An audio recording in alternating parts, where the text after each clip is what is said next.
AR9 TV news channel స్వాగతం. ప్రకాశం barrage వద్ద స్వల్పంగా తగ్గిన వరద ఉధృతి.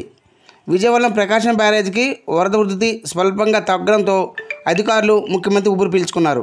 ప్రస్తుతం బ్యారేజ్ వద్ద రెండో ప్రమాద హెచ్చరికను అధికారులు కొనసాగిస్తున్నారు. బ్యారేజ్ వద్ద వరద ఉధృతిని ముఖ్యమంత్రి చంద్రబాబు నాయుడు స్వయంగా పరిశీలించారు.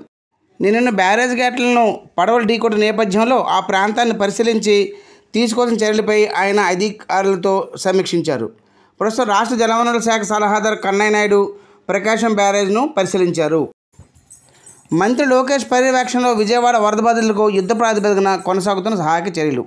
ఈరోజు సహాయక చర్యల్లో 6 హెలికాప్టర్ల ద్వారా ఆహారము, త్రాగునీరు సరఫరా చేయగలిగారు.